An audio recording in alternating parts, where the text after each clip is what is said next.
অনেকের মতো আমাদেরও ছোটবেলায় দুষ্টুমি করলে গুরুজনেরা আমাদের জুজুর ভয় দেখাতো, কিন্তু কে এই জুজু জানতাম না। কিন্তু একটা অজানা আশঙ্কায় ওই জুজু আমাদের মনে একটা পাকাপোক্ত বাসা করে নিয়েছিল। তারপর বয়স বাড়ার সাথে সাথে ওই জুজু কখন কবে কিভাবে উড়ে গেছে টের পাইনি। কিন্তু এখন এখন দেখছি কিছু প্রাপ্তবয়স্ক মানুষ ভারতীয় রাজনীতিতে বা কালচারে পুনরায় এক জুজুর আমদানি করেছে, সহজ সরল জনসাধারণের মনে এক আতঙ্কের সৃষ্টি করেছে এবং করেই চলেছে। আতঙ্কিত হবার অধিকার গণতান্ত্রিক অধিকার। যারা আতঙ্কিত হন, এতে কিছু করার যাবে না বা করার নেই, কিন্তু বলার অবকাশ আছে। কারণ এখন যে জুজুর ভয় দেখানো হচ্ছে তার নাম মুসলিম।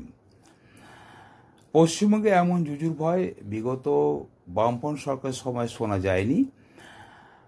ওই সরকারের পতনের কিছুকাল পর থেকেই ওই মুসলিম জুজু আতঙ্ক পশ্চিমবঙ্গের জনগণের মনে বেশ প্রভাব ফেলেছে।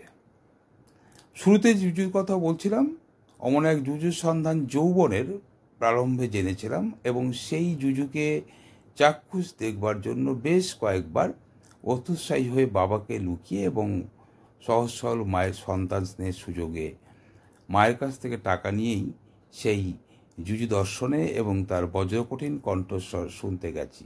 যতবার শুনেছি এবং দেখেছি, পরক্ষণেই আবার সেই কাজ করার প্রেরণা পেয়েছি। এতে একটা অ্যাডভেঞ্চার টাইপের নেশা লেগে গিয়েছিল। আশা করি আপনারা ইতিমধ্যেই বুঝে ফেলেছেন সে কোন জুজু ছিল। শোলে মুভির গব্বর সিং। রামগড়ের বাচ্চাদের ওনার নাম করে মায়েরা ঘুম পাড়ত তাদের বাচ্চাদের। কিন্তু মুসলিম আবার কেমন জুজু? পশ্চিমবঙ্গে 2011 সালে জনগণনা অনুযায়ী হিন্দু শতকরা 70% আর মুসলিম 27%। শুধুমাত্র মালদা এবং মুর্শিদাবাদ জেলায় ঐতিহাসিকভাবে মুসলিম মেজরিটি জেলা। 1947 সালে মুর্শিদাবাদ পাকিস্তানের অন্তর্ভুক্ত হওয়ার কথা উঠেছিল। যদি সেটা মঞ্জুর হতো তাহলে ওই জেলা এখন বাংলাদেশের অন্তর্ভুক্ত থাকত। সীমান্তবর্তী জেলাগুলিতেও প্রচুর মুসলিম ঐতিহাসিকভাবেই বাস করছে, বরং দেশভাগ হওয়ায় সীমান্তবর্তী জেলাগুলিতে কিছুটা হলেও হিন্দু জনসংখ্যা বেড়েছে। চলুন একটা ভালো তথ্য জানি। কেরালা জনসংখ্যার 26% মুসলিম, 18% খ্রিস্টান এবং হিন্দু 54%, কিছু বেশি। কেন্দ্রীয় সরকারের তথ্য অনুযায়ী জনবিন্যাসে এত বৈচিত্র্য থাকা সত্ত্বেও মানব উন্নয়ন সূচকের নিরিখে কেরালা প্রথম স্থানে রয়েছে ভারতের মধ্যেই, বিশেষ করে শিক্ষা এবং স্বাস্থ্য পরিষেবায়। যেখানে জনঘনত্ব 860 জন প্রতি বর্গ কিলোমিটারে, সেখানে কি করে এইসব হচ্ছে? কুটিলবন ভাবতেই পারে আমি কমিউনিস্ট সরকারের প্রশংসা করছি। কখনোই না। তাদের অবগত করবার জন্য জানাই, কেরালাতে কখনোই লাগাতারভাবে কমিউনিস্ট সরকার প্রতিষ্ঠিত থাকেনি। প্রায় প্রতি 5 বছর অন্তর কেরালায় সরকার পরিবর্তন হয়েছে। কখনো সিপিআইএম নেতৃত্বাধীন এলডিএফ, আবার কখনো ইউডিএফ নেতৃত্বাধীন কংগ্রেস সরকার কেরলে রাজত্ব করেছে। 2024 সালে লোকসভা নির্বাচনে ইউডিএফ পেয়েছে 18টি আসন আর এলডিএফ পেয়েছে 1টি আসন। আবার আরএসপি বামদল হয়েও এলডিএফ এর সঙ্গী না হয়ে ইউডিএফ মানে কংগ্রেস জোটের সঙ্গী হয়ে 1টি আসন জিতেছে। মজার ব্যাপার হলো, ওখানে রাজ্য সরকার পরিচালনা করছে এলডিএফ। এর মানে হচ্ছে কেরালায় শাসক দল পরিবর্তন হলেও ডেভেলপমেন্ট মডেল নিয়ে কোনো রাজনীতি হয় না। অন্তত এখনও সেরকম দুর্ভাগ্যজনক কিছু ঘটেনি। পশ্চিমবঙ্গে এই যে মুসলিম জুজু দেখানো হচ্ছে, এর ফলে মানুষকে দুইভাবে দুই রকম বোঝানো হচ্ছে।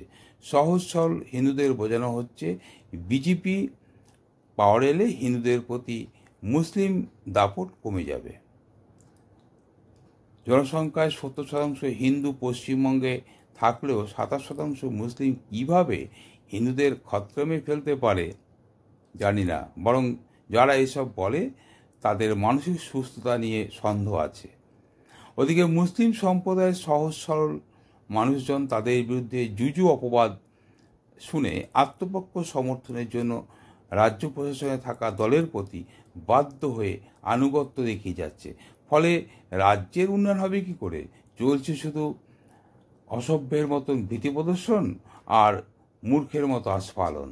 আরেকটি কথা, অধিকাংশ হিন্দু প্রধান এবং হিন্দি ভাষী রাজ্যগুলিতে মুসলিম জনসংখ্যা কম হলেও ওইসব রাজ্যগুলিতে মানব উন্নয়ন সূচক নিচের দিকে কেন? বিহার সবচেয়ে পিছিয়ে পড়া রাজ্য কেন?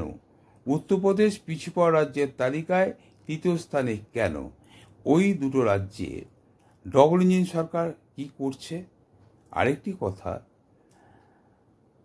দেশ স্বাধীন হওয়ার পর থেকে একমাত্র রাজ্য উত্তরপ্রদেশ থেকে জওহরলাল নেহরু থেকে আরম্ভ করে বর্তমান প্রধানমন্ত্রী নরেন্দ্র মোদী পর্যন্ত মোট 8 জন প্রধানমন্ত্রী উত্তরপ্রদেশের হলেও কেন রাজ্যটি আজও পিছিয়ে পড়া রাজ্যের রাজ্য তালিকায় 3 নম্বর স্থানে থাকবে? উত্তরপ্রদেশের পুলিশ ফারুকাবাদের একটি রাজ্য হাসপাতালে 49 জন শিশুর মৃত্যু তদন্ত করছে। এই বিষয়ক এক খবরটি ভাইরাল হয়েছিল 2017 সালের সেপ্টেম্বরে। অর্থাৎ অক্সিজেন অভাবে শিশু মারা যাচ্ছে। আরেকটি কথা, লাক্ষাদ্বীপ, কাশ্মীর, এই দুটো রাজ্য এবং কেন্দ্রশাসিত অঞ্চল এরা মুসলিম প্রধান হলেও কখনো শোনা যায়নি যে হিন্দু খতরেমে আছে। বামপন্থী সরকার থাকার সময়ও পশ্চিমবঙ্গে কিন্তু এরকম কিছু শোনা যায় না যে হিন্দু খতরেমে হয়, কিন্তু এখন শোনা যাচ্ছে হিন্দু খতরেমে হয়। কেন হিন্দু খতরেমে হয়? কেন? কার প্রশ্রয়ে মুসলিমরা ভয়ে শাসক দলে আশ্রয়ে যাচ্ছে? হিন্দু বা মুসলিম অর্থনৈতিক ভাবে খতরেমে আছে। কেন? কিভাবে বোঝা যাচ্ছে? বোঝা যাচ্ছে এভাবে। একবার এক সাংবাদিক শ্রী জ্যোতি বসুকে প্রশ্ন করেছিলেন, পশ্চিমবঙ্গে দাঙ্গা হয় না কেন? তো তার উত্তর জ্যোতিবাবু সাফ জবাব দিয়েছিলেন। তিনি বলেছিলেন যে সরকার চায় না, তাই এখানে দাঙ্গা হয় না। ওদিকে বুদ্ধদেববাবু বলেছিলেন যে এখানে কেউ দাঙ্গা করতে এলে তার মাথা ভেঙে গুড়ি দেওয়া হবে। তো নতুন করে শোনা যাচ্ছে বিহারের 3 জেলা কিষানগঞ্জ, আরারিয়া এবং করিমগঞ্জ এবং পশ্চিমবঙ্গের মালদহ আর মুর্শিদাবাদ নিয়ে একটি কেন্দ্রশাসিত অঞ্চল গঠনের কথা। সেই একই রকম জায়গা থেকে আবার আরেকটা কথা উঠেছে যে উত্তরবঙ্গের 8 জেলাকে উত্তর পূর্ব ভারতের সাথে যুক্ত করা হবে এরকম একটা প্রস্তাব। এদের মুখে সবসময় হয় ভেদাভেদ বা হানাহানির কথা। মানুষের ঐক্য যেখানেই দেখবে এদের মস্তিষ্ক যেন কেমন হয়ে যায়। এদের বিরুদ্ধে সক্রিয় প্রতিবাদে মুখর না হলে মস্তিষ্ক বিকৃতি বন্ধ করা যাবে না।